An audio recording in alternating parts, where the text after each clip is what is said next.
Labą dieną, gerbiami visaginiečiai. Atsakysiu į klausimus. Praeitą savaitę neatsakinėjau klausimus, kalbėjau tiesiog apie mūsų kelių remontą. Todėl susikaupė jų gana nemažai, o apie šią savaitę, sakyčiau taip, kad pagrindinis turbūt įvykis, jei žiūrėt mūsų savivaldybę, tai taryba. Ir taryboje buvo labai toks nestandartinis klausimas, kada taryba turėjo pasirinkti iš dviejų pretendentų į savivaldybės kontrolieriaus postą, aišku, vieną ir jį paskirti, tačiau taryba nesuteikė pakankamai balsų nei vienam, nei kitam pretendentui. Todėl dabar vėl ta pati situacija, kad administracijoje nėra kontrolieriaus.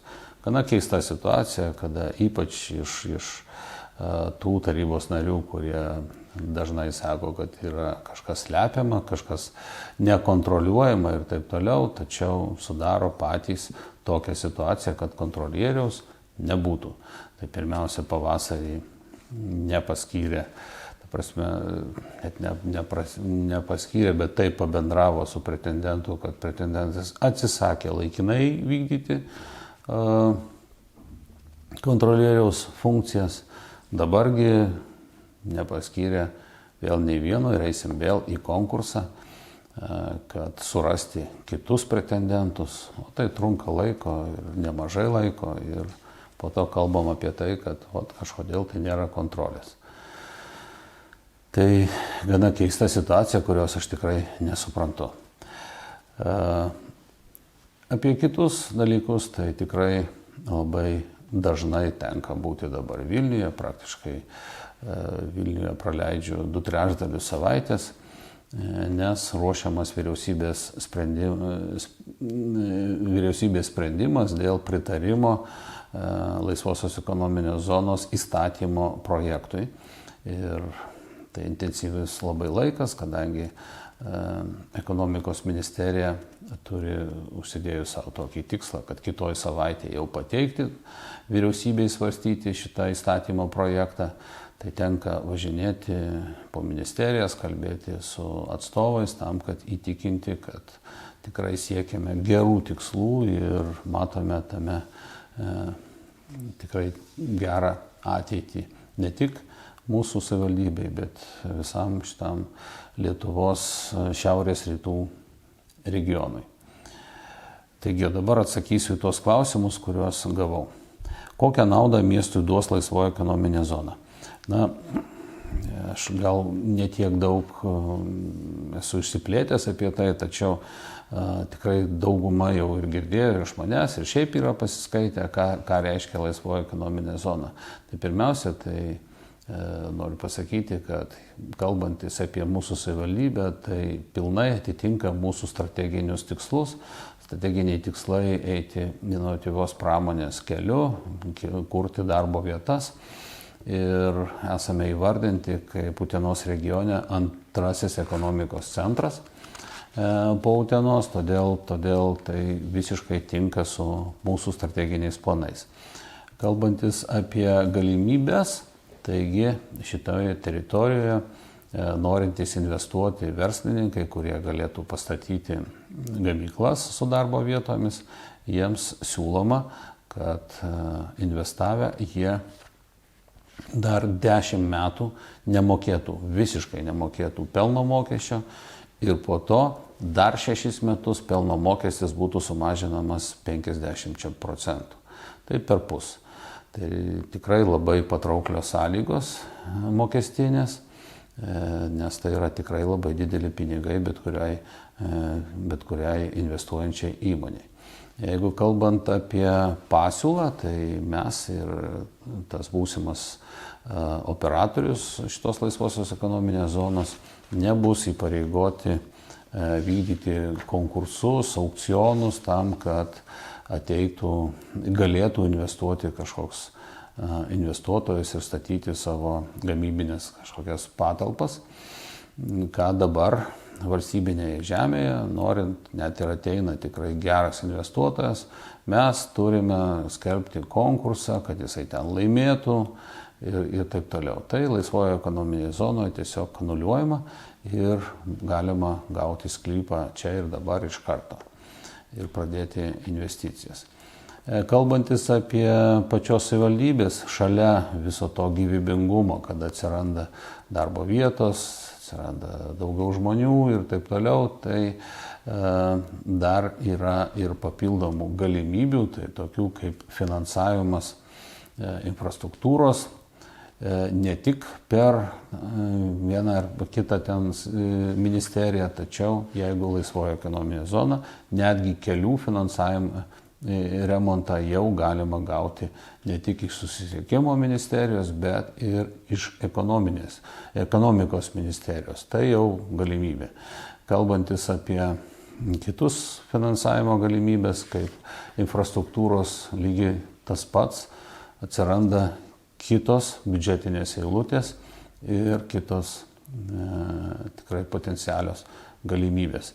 Taip kad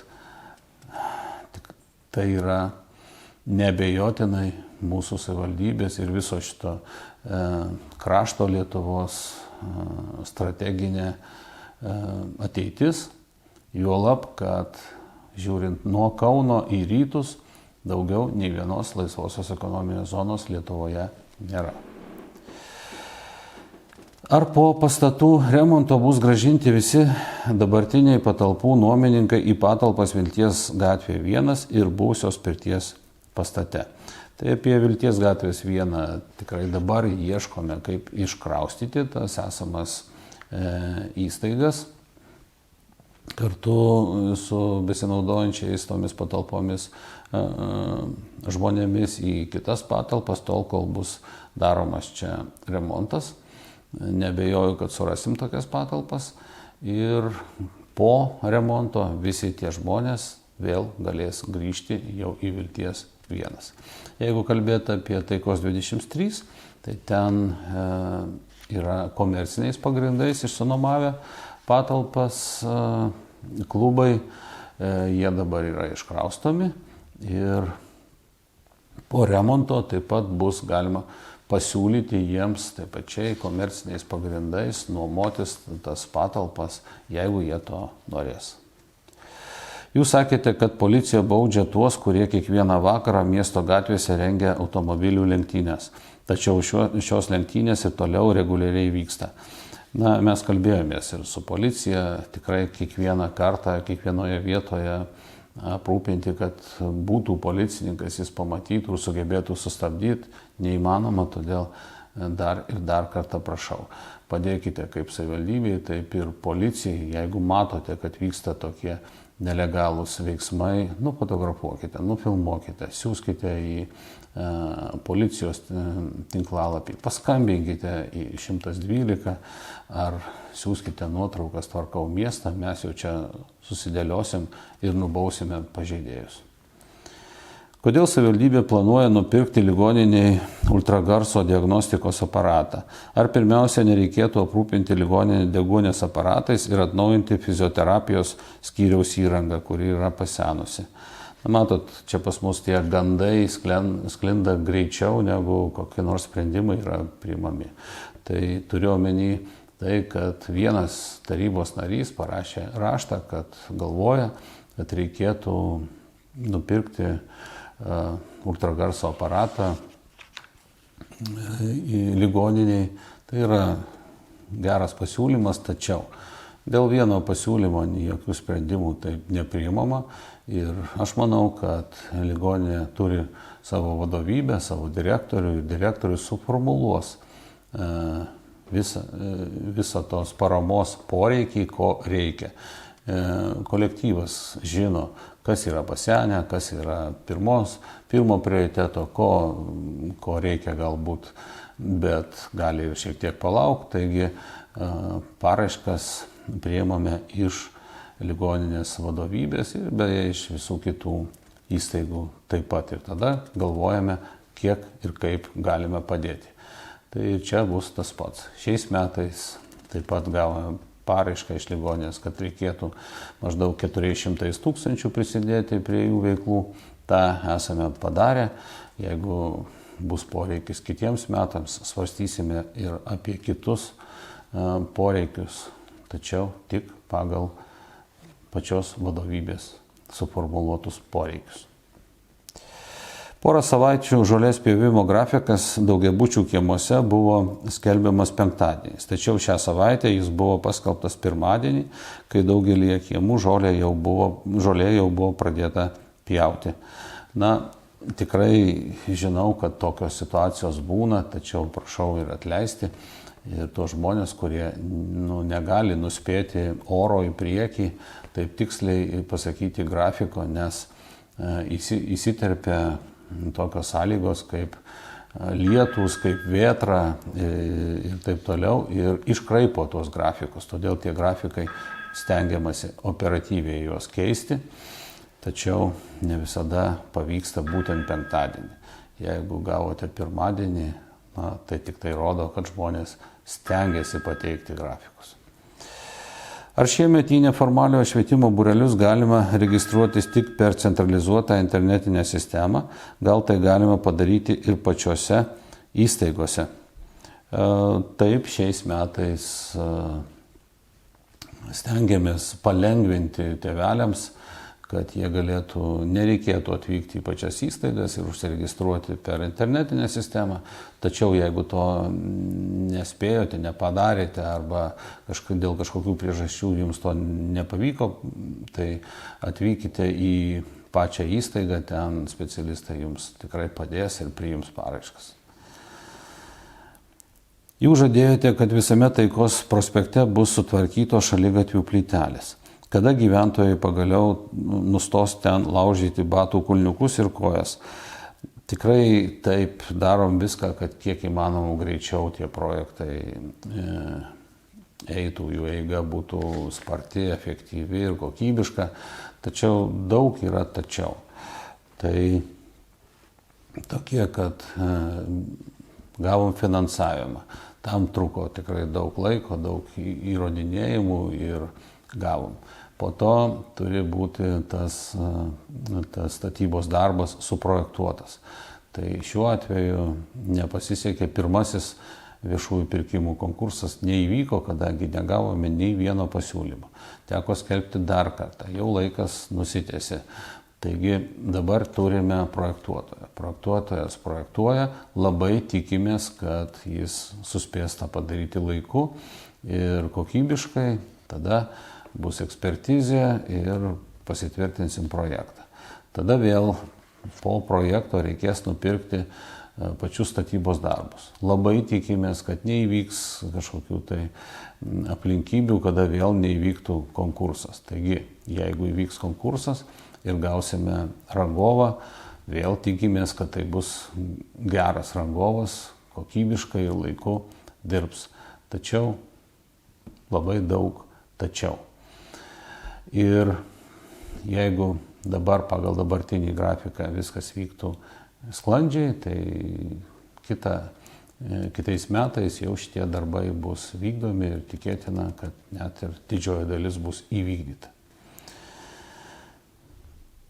Žmonėms patyrusiems kojų traumą sunku įveikti apie 100 metrų nuo automobilio iki poliklinikos įėjimo. Ar neplanuojama daryti privažiavimo iki įėjimo į polikliniką, arba alternatyvus variantas pirmajame poliklinikos aukšte turėti neįgaliojo vežimėlį, kuriuo pacientą būtų galima nuvežti nuo automobilio iki gydytojo kabineto.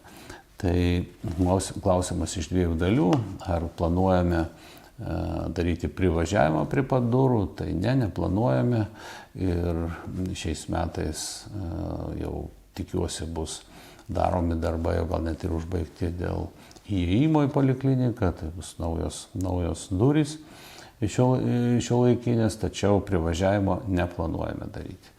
O dėl neįgaliojo vežimėlio, tai labai gera idėja. Ir tas vežimėlis jau registratūroje yra, juo galite pasinaudoti. Taikos prospekto 88 namo gyventojai ne kartą kreipėsi į savivaldybę dėl prie namo augančių medžių, kurie stipraus vėjo metu kelia pavojų. Tačiau medžių šakos ir toliau daužosi į langus. Tai tikrai taip, esu gavęs 3 prašymus nukirsti medį, pašalinti šakas ir taip toliau, jie visi yra patenkinti ir kiek man žinoma yra jau net ir patys medžiai pašalinti. Ir visiškai neseniai dar esame gavę jau 4 prašymą, dar vienam medžiui, tai dabar komisija svarsto ir kai priims sprendimą, jūs gausite atsakymą. Energetikų gatvė 48 ir 50 namų gyventojai jau 3 metus stebi, kaip vaikai iš gretimų namų iš šalia esančių konteinerių neša šiukšles ir jas kaupia miškelyje esančiame netoli konteinerių aikštelės. Ar po daugybės kreipimus į savivaldybę jau nelaikas būtų bausti tėvus? Aišku, kad laikas. Ir kiek žinau, jau turėtų imtis veiksmų atitinkamos institucijos pašalinti tas šiukšles. Ir tikiuosi, kad ir vaikai bus, kaip čia pasakyti, pagauti, sugauti ir išsiaiškinta, kas jų yra tėveliai ir tikrai laikas juos bausti. Ir čia norėčiau paprašyti pagalbos, kaip mums, taip ir policijai. Jeigu matote, kad vaikai tą daro, aišku, reikia įspėti, kad taip daryti negalima. Bet net jeigu vis tiek po įspėjimo, tai reikia tiesiog nufotografuoti, nufilmuoti ir atsiųsti į policijos žinion ar į tą pačią tinklalapį savivaldybės, kur tvarkau miestą, tam, kad būtų lengviau sugauti pažeidėjus. Kodėl neveikia fontanas? Na, matyt, čia dėl to, kad praeitą savaitę neatsakinėjau klausimus, todėl dabar tenka, tačiau noriu pasakyti, taip, 1 dienų fontanas neveikia, kadangi matėm prognozes, kad bus tikrai didelis vėjas, vėtra, netgi uraganas, todėl išjungėme fontaną, kad jo nepažeistų, jo konstrukcijų nepažeistų šakos, spygliai, kurie galimai prikris į patį fontaną, todėl buvo išjungtas, bet po to, praėjus tai vėtrai, vėl fontanas veikia. Kodėl UAB Visagino būstas interneto svetainėje nebeliko informacijos rusų kalba? Na, informacija pateikiama valstybinė kalba ir ten yra galimybė pačiam tinklalapyje paspausti ikoną, kur versti į atitinkamas kalbas ir tai išsiverčia ir į rusų kalbą. Tikiuosi, pabandysite ir pastebėsite, kad tai yra galima padaryti tiems, kurie nesuprato informacijos valstybinę kalbą. Na, visi klausimai, kurie buvo gauti, tikiuosi atsakiau išsamei, suprantamai. Na, šalia to, kad laukia savaitgalis, tai jau kitą savaitę prasideda dažnai vadinamas naujaisiais metais, turiu omeny, kad tai yra naujieji mokslo metai ir noriu palinkėti pirmiausia tai visiems tėveliams gerai paruošti savo atžalas rugsėjo 1 ir būsimiems mokslo metams, o vaikams noriu pasakyti netaip seniai perskaitytą frazę, ko reikia, kad būti sėkmingu žmogumi. Ir kaip nekeista, buvo atsakymas, reikia valios ir disciplinos. Mokykloje jūs tikrai tą galite užsiugdyti ir būti sėkmingais žmonėmis. Ir viskas bus gerai.